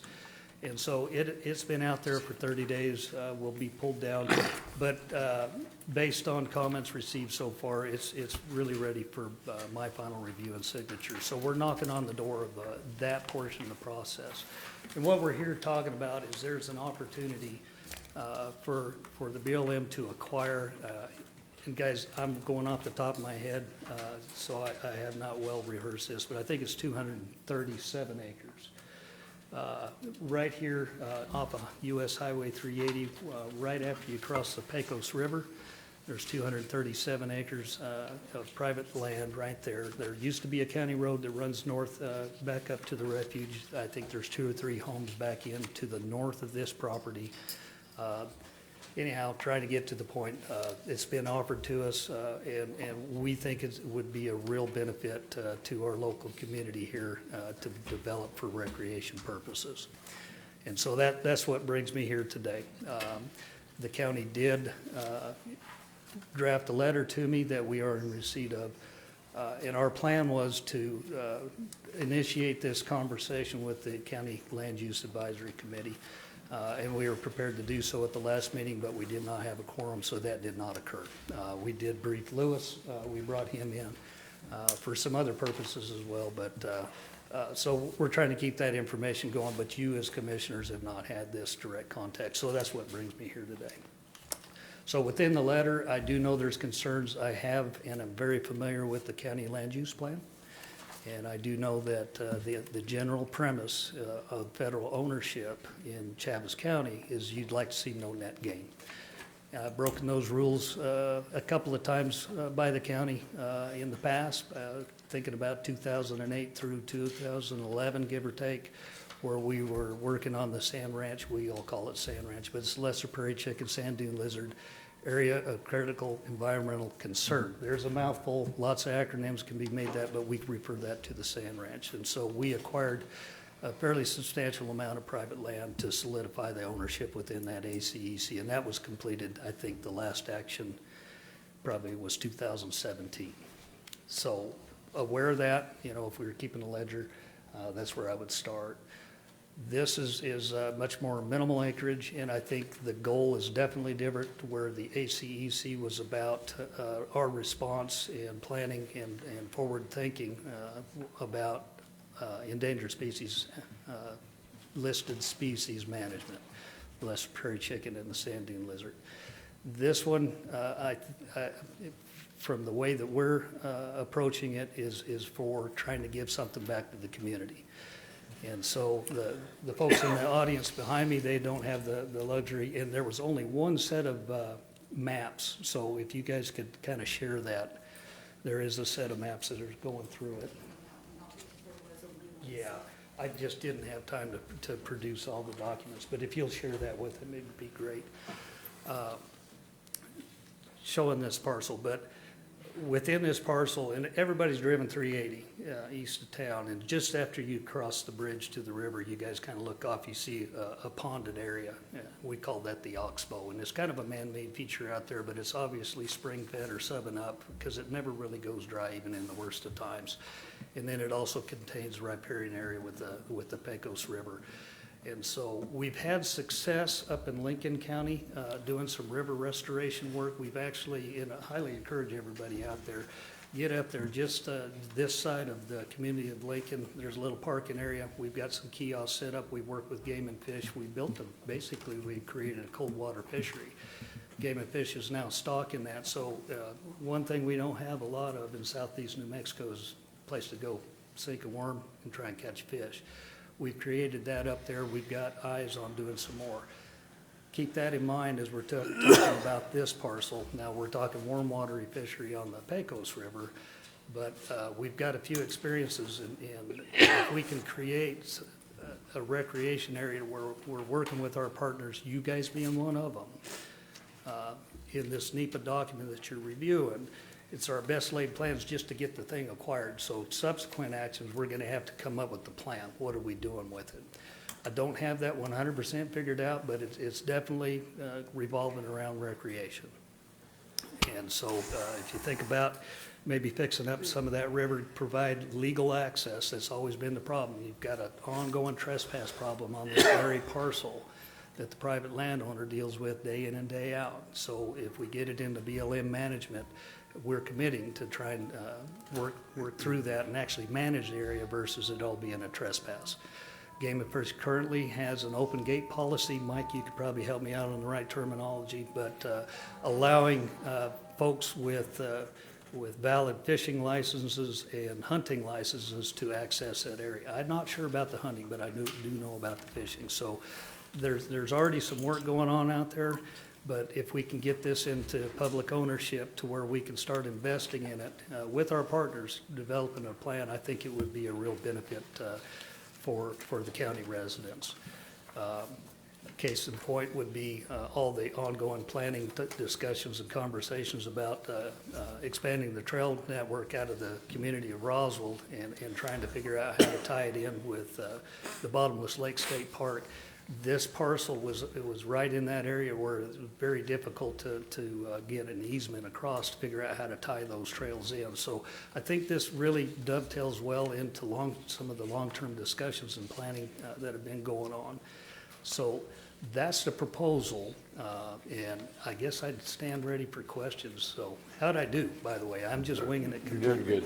Thank you, Chuck, for doing that. Would have any questions for him? The total acreage on this project, what is the total acreage? The total acres, I believe, is 237. And if I could bore you with more details, the acquisition process that we're going through, I've shared with you the draft environmental assessment, but there is a ton of other work, and some of those maps that you'll see are internal maps. We go through we call it the ESA project, Environmental Site Analysis. So we've had folks go out there, make sure that the public's not getting something we're gonna have to address in the long term, i.e., is there an abandoned something? Is there a structure that's got asbestos? Is there an old oil well that's unplugged properly? All those sorts of things. So we've already got a pretty healthy investment just so we know what we're getting into and there's no long-term liabilities that are overlooked. So there's a lot of ongoing activity just to get us to this point. And I am glad to be here discussing it. So sorry, and I'll probably do that again. I go off on rabbit trails here. Chuck, wasn't there a land exchange as a part of this up on top? We're completely having to treat that as a separate action. And so, yeah, with a private landowner up top, there were some issues where structures were built on public lands. And so we're working with that private landowner now to see if if that's something we can do to actually convert that acreage that's now currently public into private land. And so we're trudging down that road. The same process that I just identified for the acquisition, we're having to do it on we call that disposal side. So those activities are ongoing, but it's not the same acreage, but everything we do is based on evaluations and appraisals. And so we're knocking on the door now on both of these actions. We have to get all this done before we can actually order an appraisal to determine values. But we're knocking on the door to getting that one done. But it's not connected. One can go without the other. And you say it's because of improvements that were made on BLM land is why? Correct. Correct. I really hate to get into the details on that because, it kind of casts a bad light, and that's not what we're attempting to do. I think to make everybody whole, the best path forward would be to transfer and sell this BLM property on top of Comanche Hill, but it is a separate action from this completely. If I may, so is this a trade? No, it is separate action, Mike. So you're paying for this land? So this will be, so Land and Water Conservation Fund, and you'll probably see it in that documentation, it's a fund, national fund. The funds are actually derived from offshore energy. So it's not truly taxpayer dollars, but it's definitely federally controlled. And so agencies such as the one I work for get to compete. Hey, we got an idea, what do you think? And so we build the packages and we're competing with agencies nationwide, and we were funded on this one. And so we will actually, all the costs and all the analysis that's gone in and all that is partially funded by that LWCF instead of locally funds that my agency has. And then the actual purchase outright will be those funds as well. So no true taxpayer dollars, but federally controlled dollars in that Land and Water Conservation Fund. So they will, basically we can pay no more than appraised value. And so once that's determined, if the landowner is still willing and has that number, then we can proceed to transfer title. So help me understand the gain to the public in acquiring this property. Because you're right, it is in the open gate program. I'm pretty sure I signed that one up probably 12 years ago. And the landowner was receiving money for the public to trespass on it. So the difference, Mike, in my eyes, instead of, and I'm going to let you speak to that program because I do not know it well, but you had to have a valid fishing license or hunting license to participate in the program. So for a member of the public, if they just wanted to go enjoy a day by the river, they could not use that program. They had to actively hold a license from Game and Fish Department. Of some sort. This would change that. It would turn it into BLM managed public lands, and there's no requirements at that point. So if you wanted to go out, say we throw some some picnic tables, whatever we end up doing with this, it's public land. It is now accessible without question. And so it really opens up for recreational purposes and abilities, the public to be there. Well, I do and I don't like the open gate program because it's a year-to-year contract and it can go away. So you can get people trained to the access and then it's gone the next year. Right. Or the land could sell and the next person may not want to participate and you've lost access. The other question I would have is there any way you can get the Forest Service to come over and talk to us every now and again? Well, I can. I mean, I appreciate you doing it, but I mean, we got a whole other bunch of federal governments that don't. If you got any strings, you can pull and say, hey, come on over, talk to these guys, we'd appreciate it. I'll drop the hint, you betcha. Anyone else? Yes, sir.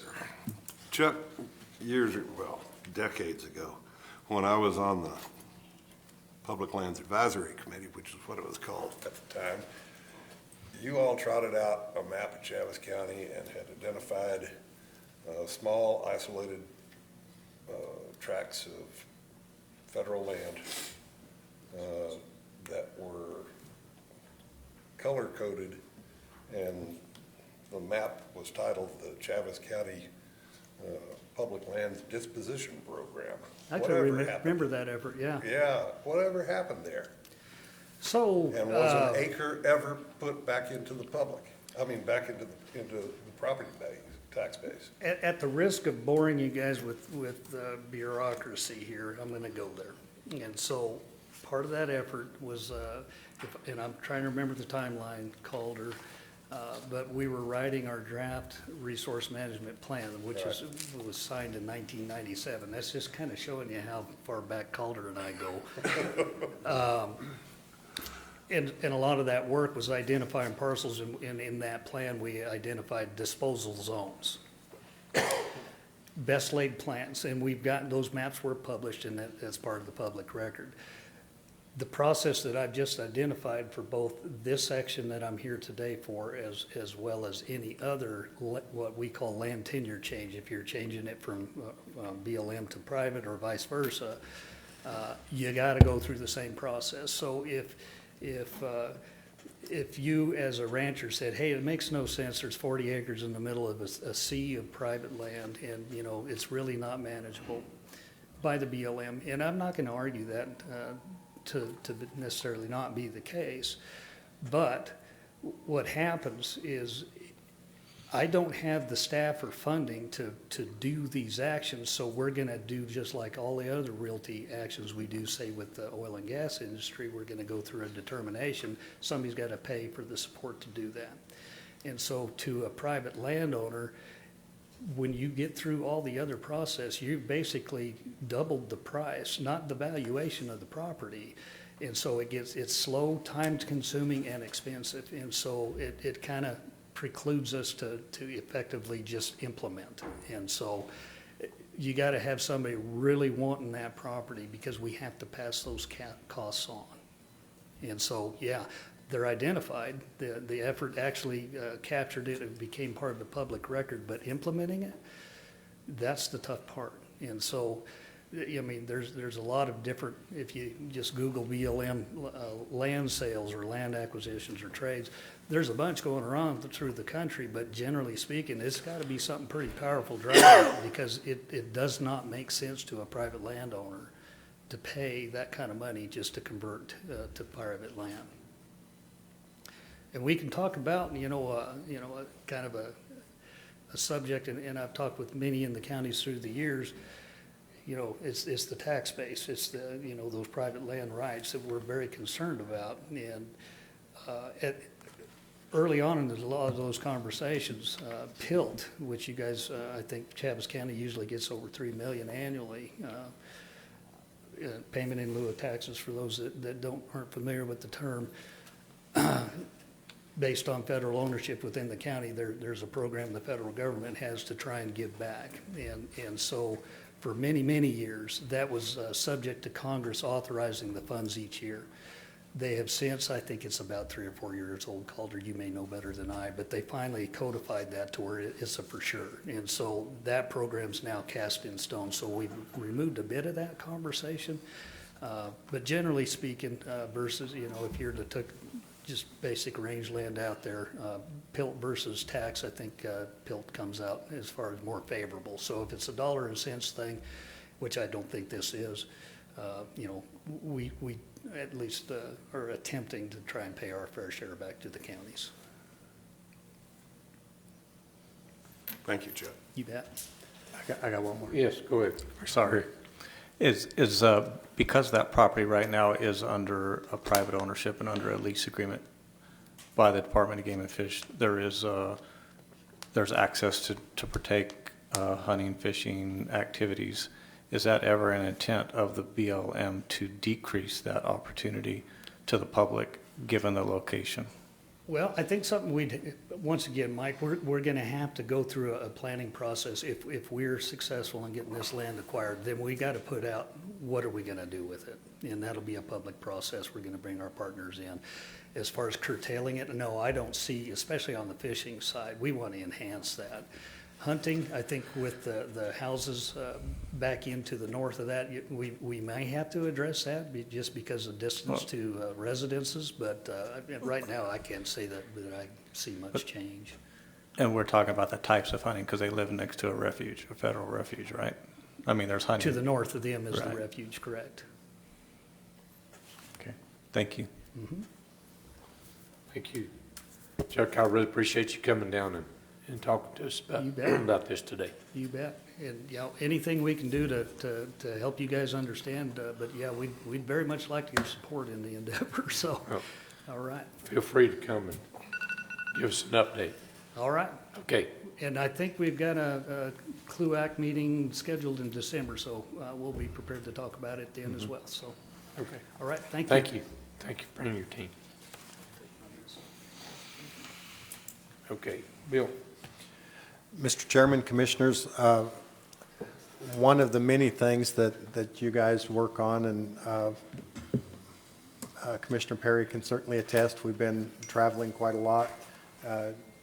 You and I, Calder and I, we've all traveled working on the 30 by 30 land grab.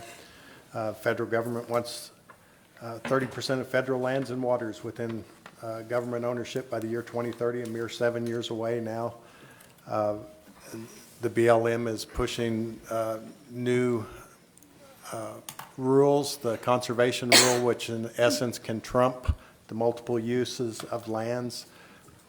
New Mexico currently has about 47% of its lands under control of some government entity and out of private ownership. And so the question is, you know, why are these public lands and waters that are going to be held in their permanent natural state, as part of what was addressed on that? You know, we already have 30%. You know, is this 30% more? And that's why our concerns are for net gain of lands within our counties. And as I think you would agree, Chuck, payment in lieu of taxes is nothing more than a negotiated discount by the federal government for those lands that could be producing more in private ownership, as well as producing a tangible product for our communities and for our nation. So those are some of the fights that you guys have every day, and we appreciate that you stick up for us and try to curtail those things where they've gone awry. And so we just want to continue to keep those in our focus and be aware of all that. Again, PILT, yes, there's a mechanism for it to be funded, but SRS is still the wild card. So Secure Rural Schools, if it's not budgeted by Congress, then they reach over to the PILT side and they take it out of there to make those counties that have forest whole. Chaves County has a postage stamp size piece of forest within it. So our PILT, or our SRS funding is very minimal. I think it's $32,000 a year, I'm not certain. But when they reach into the PILT funding to pay nationwide what people are expecting for their forest, that really hits us heavily. Our $3 million can become $1 million pretty quickly because it's spread out over a large base. And as you guys know, part of the BLM, the 17 western states is where all the federal lands are. There's very little back east except for forest reserve land or Forest Service lands and national parks and refuges. And so when there's a movement to take 30% of the nation's lands and waters, and they're not taking them from back east generally. They continue to cover up, to make public lands cover up the natural assets that are there so that we can't utilize those for our nation and for our well-being. You know, that's certainly something we're concerned about. And I'm sorry to get on a soapbox. I didn't mean to do that. One of the things that I wanted to bring up today and make sure everyone was aware of, as you've been driving up for the last month, you've probably noticed the front of our building has made a remarkable change. It's kind of, we've had our ups and downs, both at the courthouse and at this building and other buildings as far as our landscaping, and it'll be good a while, it'll be, you know, less than good a while. I don't want to say bad, but certainly it has its ups and downs. We have a new employee, and he's there in the back. His name is Fred Luna. If you'd stand up, Fred, so everyone sees you. Fred has been the person responsible for all the changes you've seen here in front of our building over the last, he's only been here a month or so, and my gosh, if you just look on your way out, you'll see how much good he's done. Just want to thank you publicly for being all in. Appreciate you. So. And Rita kind of stole my thunder. I think everyone here has met Alex Palomino. He's our new Public Services Director, in case anyone doesn't know. Yes. Welcome, He's doing a real good job. We had our legislative capital outlay meetings here a couple of weeks ago, and Adriana also, she's not new to the county, but new to the role of grant writer and that outreach that's involved with that. She and Alex both were involved in our legislative capital outlay with our legislators, put together a great presentation. I think it will benefit us greatly when it comes time to fund some of our projects. Making sure I cover everything. We do have a finance committee meeting, our mid-year meeting. Going to have that on November the 30th, and I told Calder I thought it was a Monday. It's actually a Thursday, so please disregard Monday. But we're looking forward to that. One of the many things we're going to talk about is our salary survey and the direction maybe the county needs to go with some of our budgeted positions that we have and see if we can improve that. So we'll be talking about that. New Mexico Cattle Growers has asked Commissioner Bilberry and I to speak at their meeting next month. The Clovis mayor apparently would like to meet with us about 30 by 30 as well. I spoke with him. He ran for the CD3 position, I believe, last election and came by and talked to him a little bit about 30 by 30. And yesterday, someone from Roosevelt County was talking to him and found out that he would like to sit down and visit with us. Said he kind of understood the 30 by 30 because of our conversations, but would like to discuss that more and see how we can all continue to work together in this part of our state. And I am planning to put together a new presentation for cattle growers so we can kind of show all these moving parts that are there. Leadership New Mexico is planning to be in Roswell and Chaves County. They come here once a year. The Connect program, I believe, is the one that comes.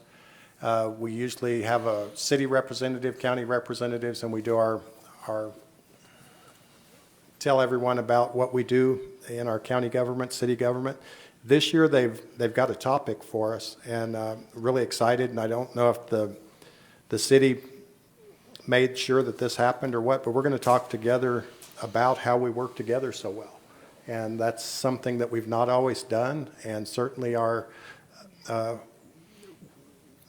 talks with Leadership New Mexico have not gone that direction, but this year they would like to know how we're accomplishing the things that we're accomplishing together as city and county governments. I believe that's all that I have. Thank you for all that you do for us, and thank you for all the consideration you give us and all the hard work that you do. That's it. Thank you, Bill. Commissioner Perry. Just real quick, it was Veterans Day just as you guys know a couple weeks ago, and I just wanted to give a little shout out to all the veterans, tell you thank you for your service. I kind of looked it up on the internet, and it's amazing the statistics. There's less than 4% of our veterans that are in that under 40 range, under 35 range, that are serving right now. I guess they wouldn't be veterans yet, but they're going to be. And right now, over the 55-year range, there's 73% of our veterans are over 55 years old, which is a huge number. We've got an aging group. We need to get more people into the military, so anybody want to get in there. But I wanted to thank our veterans for everything they've done for us to give us this opportunity to be free in this beautiful county. Thank you. Commissioner Taylor. I'd like to, as we enter this season of Thanksgiving, I think here in Chaves County, we have a lot to be thankful for. I look at our staff, all our departments, and be so thankful for their hard work and dedication to the county. They do an excellent job, every single department. I want to thank all those departments. And the election, you did a great job as usual. And every one of our departments excels. And as I read and see some of the problems that our city has, I'm so thankful that we don't have those type problems here in the county. And I think there's a lot to be thankful. And I just hope and wish every one of you a very happy and thankful Thanksgiving. And those who are traveling, please have safe travels. Thank you, Commissioner Taylor. Commissioner Dana. Thank you. I just want to echo too, Commissioner Perry, thank you for Veterans Day. My dad was with the U.S. Army. He was drafted. He served in Korea. And I thank him for leaving the legacy that my family enjoys the freedoms. I'm glad they're talking, leadership New Mexico, about city county. You know, we have not always enjoyed a great relationship, and we have a great relationship now with city and county. Working with Commissioner Arnold on trying to come up with a good peer diversion, jail diversion program, trying to get resources together based on the Miami-Dade model. Went to Miami, learned a lot about that, and now hopefully we can implement. And everybody says, well, Miami-Dade is huge. Yes, and ours is going to be a big task, but on a smaller scale. And I believe we have the resources. I know we have the resources. Now it's getting together and working through this and moving on. It took Miami-Dade 23 years. I'm not going to be here in 23 years, so I have to do this on a fast scale. So it will be something really great for Chaves County, and hopefully we can alleviate the state is. We were told the governor of this state does not have a priority in mental health and behavioral health issues. Well, we took that as a challenge here in Chaves County. We're going to make it a priority here in Chaves County, and we're going to do something, and we're going to make Chaves County a model for the state, and hopefully she will take notice and make it a priority, but that's okay. We're going to do what we need to do. We always have in Chaves County. So thank you to our staff. We have an amazing staff. I know the problems, Joe. Everybody has that problems. I know the city of Roswell has that problems because they've been trying to do some outreach too. And it's great when you have a CDL license, but the problem is everybody keeps saying, well, the oil field pays, 2 and 3 and 4 and 5 times more. Well, as we've seen, the oil field is up and down. If you work for us in the county, let me tell you what, it's a steady job, and we have great benefits. And like my husband told my daughter when she started here, where in the heck else are you going to work where you can retire in 20 years, girl? So, yeah, we have great benefits, and we have wonderful staff. So I thank everybody for their hard work here in Chaves County. We appreciate you. And I just want to say happy Thanksgiving, and I hope you know how much you're blessed and how much you're thought of by us up here. And we just are so glad and thankful for Chaves County and this great state and this great nation. It still is the greatest country on earth. Thank you. Thank you, Commissioner. Thank you, Commissioner. Commissioner Ezell. I'd just like to thank everybody for all their hard work. Joe, your new blade operator, did great on Old Hondo Channel. So, just want to wish everybody a blessed and safe Thanksgiving. And I wish Bonnie were still here. Codifying the Enabling Act does not do what they think it is. It is not a silver bullet, but I'm not going to get into that now. So, but everybody have a great Thanksgiving. Thank you. Well, I wish everybody a happy Thanksgiving. My voice is about gone, so anyway, thank you for all your hard work. We're going to adjourn, sign checks. Thank you.